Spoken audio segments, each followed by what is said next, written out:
年人说起这个词的时候，你头脑中会联想出来什么呢？是忙碌而紧张的生活状态，还是即将步入老年人那一代的哀怨惋惜？其实中年并没有那么令人压抑，大多数人往往在这个时候走向了事业和人生的一个巅峰状态。中年人的判断力、联想力等在此时会让这类人群有着不一般的魅力。但是一个女人到了中年，难免会让人觉得美人迟暮，可有的女人却活得越来越漂亮，这究竟是为什么呢？女人到了中年依然美丽依旧的10大秘诀。1. 不要让体重超标。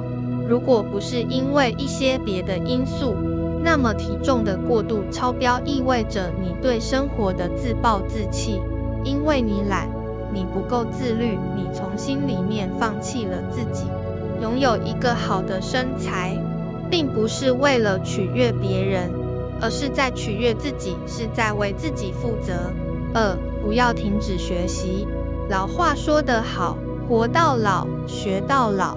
不学习、不看书的女人，就算脸蛋再漂亮，都缺少那么一种由内而外散发出来的气质，这也就是所谓的内在美。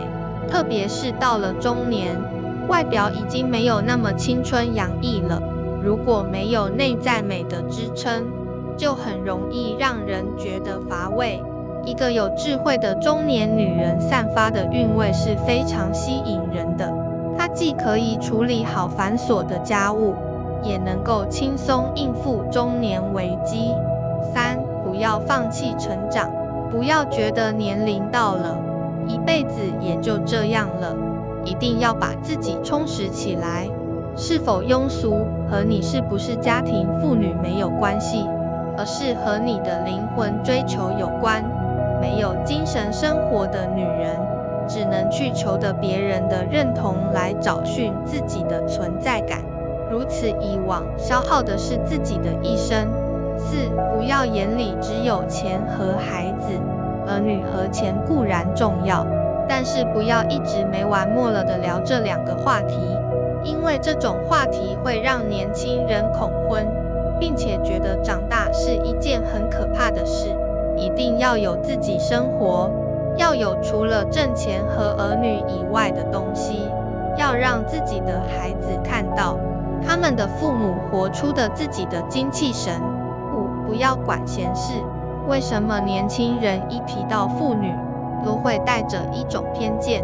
主要原因是有一部分中年妇女太爱管闲事了，每次见到年轻人就说什么早点结婚，早点生孩子，做什么的工作的，挣多少工资，真的很烦，真烦。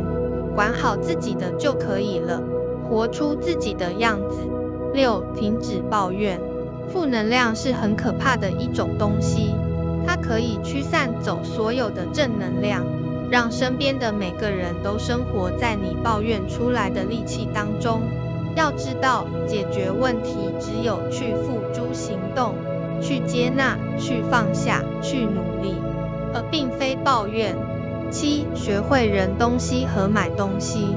把不穿的衣服、不用的东西都扔掉吧，然后去买你能力所及范围内最好的东西，把自己打扮得漂亮一些，每一天都打扮得美丽优雅，心态自然也会改变许多。